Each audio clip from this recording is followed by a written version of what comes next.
Here we are at the week 2 update. It's Wednesday, so I seem to be running Wednesday to Wednesday, which, I don't know, maybe that'll just work out. It was kind of a light week this week. I say that, but then as I look through my notes, I see that actually we accomplished a lot. Over this last weekend, we went to the Marc School of Woodworking. I took my youngest son, Simon, and we did a how to make a longboard class that actually does all the vacuum forming and the whole bit to make the skateboards. He did really, really well. I'm really proud of him, and it turned out really nicely. As far as the tea cabinet project, it is still ongoing. In fact, late last week I ordered the hardware for the latches. I wanted to have no handles on the front of it. I just wanted kind of the push latches. I found some on Amazon.com of all places. And I ordered those, got those in, and then I just installed them today. And they work exactly the way I wanted them to work. So that was a very good find, and it cost me about $20 with shipping and everything, and it was actually really good. The other thing that I started thinking about was the finish on this, and actually I have a piece of the material right here, and I'm going to have to find the actual name for it because I don't remember off the top of my head, but this is the material that the outside of the cabinet is on. This, I just put an oil finish on just to see what it would do, and it does all right, but it soaks it up a lot. So I went out and I actually bought a finishing book.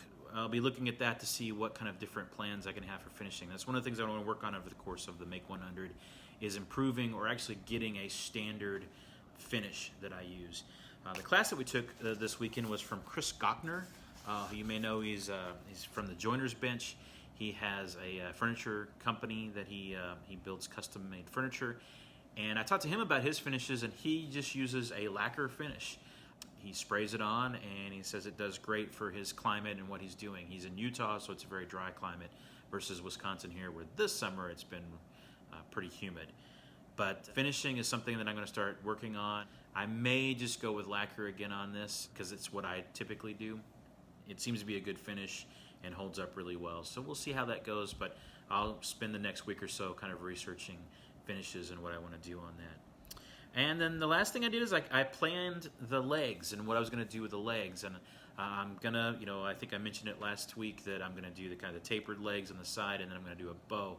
The big question for me was, how was I going to do that bow? And I think what I'm going to do, or what my plan is at the moment, is I'm going to use the form that I used to make the doors, because that's the right shape. I'm going to resaw my cherry and rip it down into 1/4 inch or probably a little lower than that, maybe 1/8 inch slats, and then glue them down and vacuum form them into place, or at least clamp them on the form and go from there. So that's what I hope to do this coming week, is really get to work on the legs, maybe sand the cabinet a little bit and get it prepped and ready for a finish, and then research the finish. So right now things are going really, really well on this. I have identified some things that I want to improve on. I want to get better with my camera work and maybe take some more footage when I'm actually working on things. I definitely want to improve the audio, because I don't think that is where I would like it to be. Maybe get a couple more cameras around to get different views.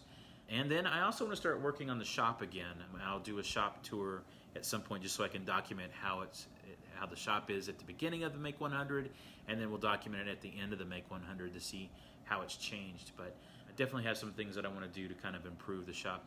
Every time I go to Marc School of Woodworking, I come back just reinvigorated and excited about woodworking, and just having the exposure to all the tools that Marc has in his shop, but more importantly, his staff and the teachers that teach there are just incredible. And then being around all those other woodworkers. Besides that, it is a great experience. I highly, highly recommend Marc School of Woodworking. I think it's one of the best woodworking schools, if not the best woodworking school in the country.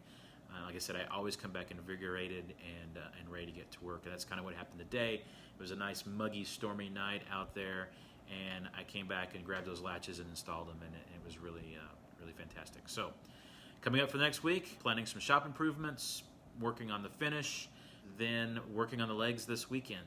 I also need to be getting to work thinking about what my next project is. I've been thinking about doing a chess table. I may put that one off a month and do something else, just because I feel like I'm not getting the plan together that I want for that. I want something unique and different. So that's it for the week 2 update. yeah, all right. We'll check in with you again next week, and it'll still be going good. I promise.